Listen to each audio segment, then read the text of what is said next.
Okay, so I wanted to cover a very basic setup here.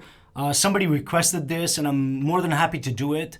I did a video where I went through my recording equipment and my recording setup.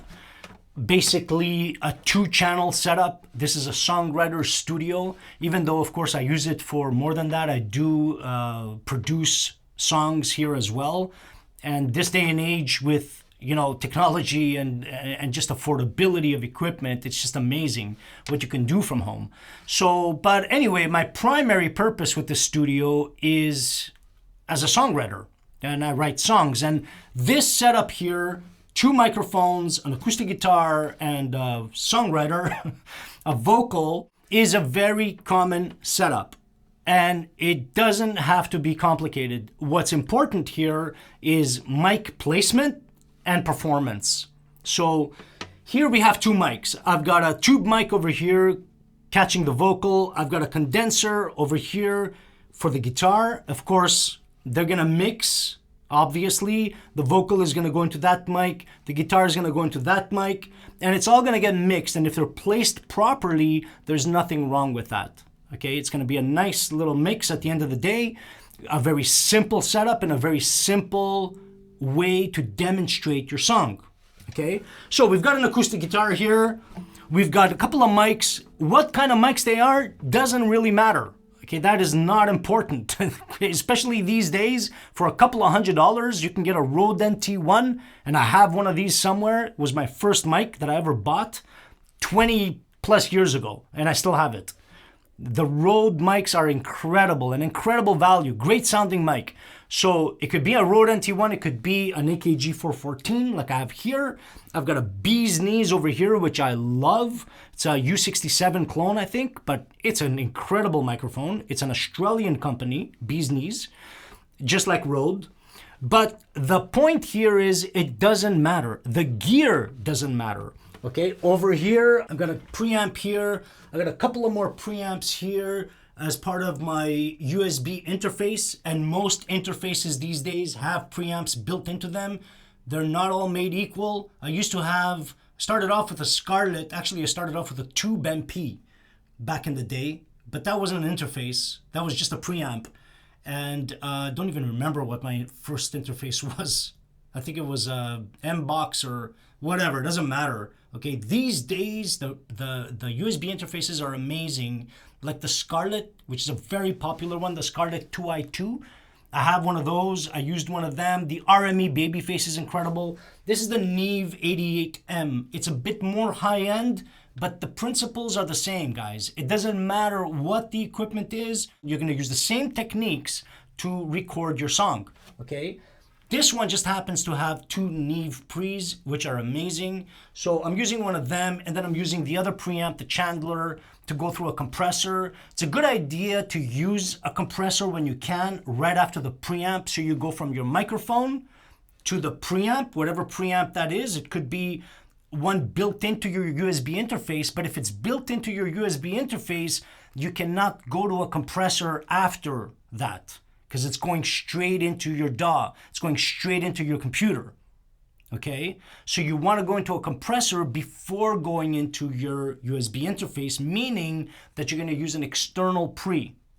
So you go from your mic to an external preamp, like this one here, the Chandler. Then from the preamp, you go into the compressor. Any compressor, doesn't matter. I have a Distressor here. It's a great compressor. Again, more of a high-end compressor, but it could be any compressor on there. It could be a DBX, could be whatever. And then from your compressor, you go into your USB interface. So you're gonna sort of bypass your internal preamps of your USB interface, and usually that's a pretty good idea. But the bottom line is your signal chain, your microphone placement, and your performance. At the end of the day, that's what it's all about, and getting a nice clean signal. Okay, so it's not difficult to do that, but it does take a little bit of practice. It takes a little bit of placement, a little bit of experimentation. So we have 2 mics here. One is placed in front of the guitar. One is placed in front of my mouth, in front of the vocal. Okay, the singer. In this case, I'm both. Okay, and as you can see here, it's placed. Not sure how clearly you can see it, but this microphone The AKG is placed right here, okay? Right at this point here. Sort of at the end of the neck. It's placed right here, okay? So you want to stay away from the sound hole. The sound hole has a lot of boom in it. Like if I go in front of the sound hole, that's what it sounds like.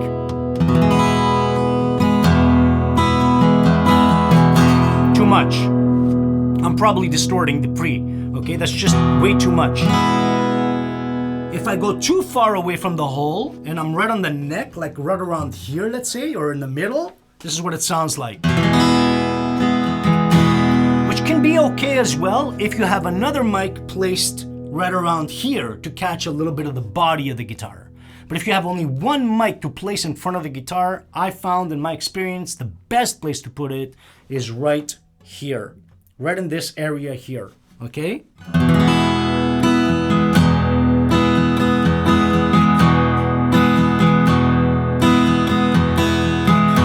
It's a nice balance of the body of the guitar and the neck and the high end and the low end. It all mixes nicely. It's perfect. And you just stay still. Just sit right there in front of that mic and don't move. And try not to make any noise because keep in mind it's a condenser mic.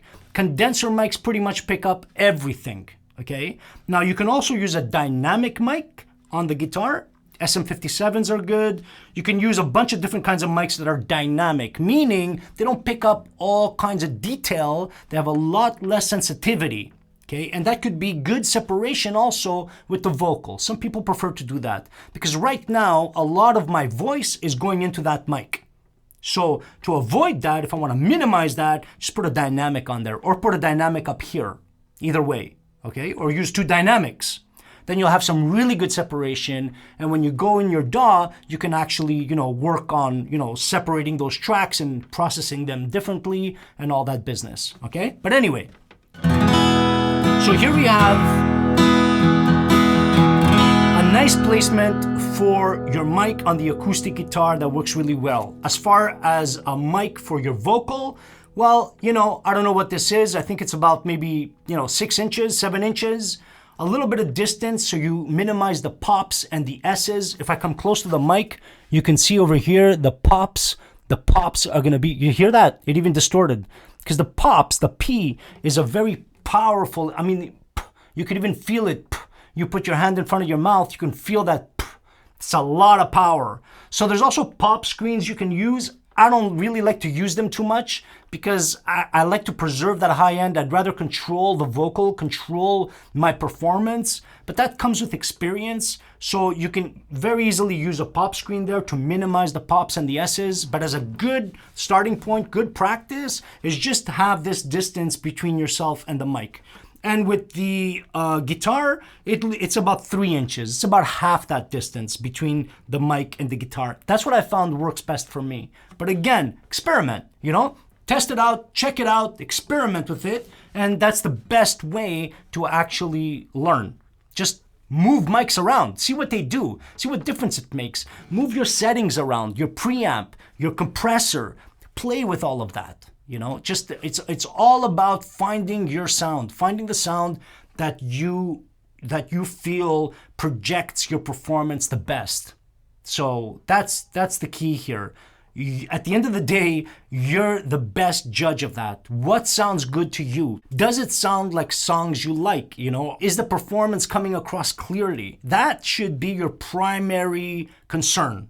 How is that performance coming across? Is it nice and neat and clean and clear? Then if it is, you're on the right track. Okay, so let's see what that sounds like. We got 2 mics, 2 condenser mics. We got an acoustic guitar and we got a vocal and we got a little piece of music. We got a little chorus here that we're gonna try out this setup with, okay? So position yourself nicely. And don't move too much from this position. Once you've got your position, you're happy with your levels, that's it. Don't move, okay? As much as you can. So this is in the key of A major. I don't want you anymore. I don't need you anymore. I can feel it in my heart that it's time to let you go. I don't want you